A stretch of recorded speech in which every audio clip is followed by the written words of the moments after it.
जय श्री कृष्णा मित्रों। आज का शीर्षक है विश्वास की शक्ति। इंग्लैंड के एक पादरी का विश्वास की आध्यात्मिक शक्ति में अटल भरोसा था। जो कोई भी उनके घर में एक बार आ जाता वो उनके आतिथ्य और सत्कार के प्रभाव से प्रभावित हुए बिना नहीं रह सकता था। उनके मन में लोगों के लिए अथाह प्रेम भाव था, इसलिए लोग उनका बहुत सम्मान भी करते थे। एक दिन जेल से भागा हुआ चोर रात में शरण लेने के लिए इधर-उधर घूम रहा था।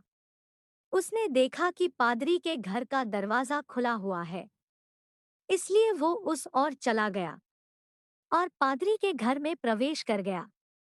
पादरी ने उसे देखते ही उसका अभिवादन किया और उससे कहा, तुम्हारा मेरे इस घर में स्वागत है मेरे भाई, लेकिन तुम ये बताओ तुम कौन हो और यहाँ क्या करने आए हो? इस पर चोर ने सफेद झूठ बोलते हुए कहा, फादर, मैं एक मुसाफिर हूँ और रास्ता भटक गया हूँ।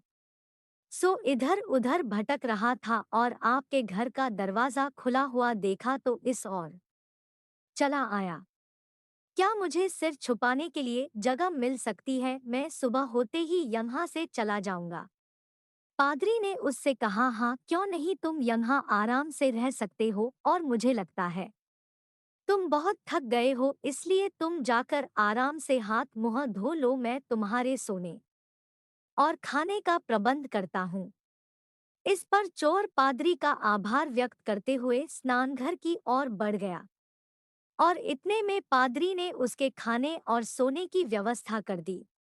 पादरी ने उसका बहुत अच्छे से आतिथ्य सत्कार किया और उसे अच्छा भोजन करवाकर उसके सोने की व्यवस्था कर दी। रात को सभी के सो जाने के बाद चोर के मन में चोरी की इच्छा जागृत हुई और उसने पादरी के घर से सोने के 2 दीपदान चुराकर वहां से निकल भागा। रात में पुलिस उसकी तलाश में ही थी, सो वो पुलिस के हत्थे चढ़ गया तो पूछताछ में उसने बता दिया कि मैंने ये पादरी के घर से चुराए हैं। इस पर उसे पादरी के सामने लाया गया तो पादरी ने पुलिस वालों से कहा, आप कृपया इन्हें छोड़ दीजिए, ये मेरे घर में मेहमान के तौर पर आए थे और मैंने ये दीपदान इन्हें उपहार के तौर पर दिए हैं। इतने में चोर के ज्ञानचक्षु खुल गए और उसे अपनी भूल का एहसास होने लगा। पादरी की उदारता देखते हुए चोर के मन में पश्चाताप होने लगा और उसने माफी मांगकर कभी फिर से चोरी नहीं करने का वचन दिया।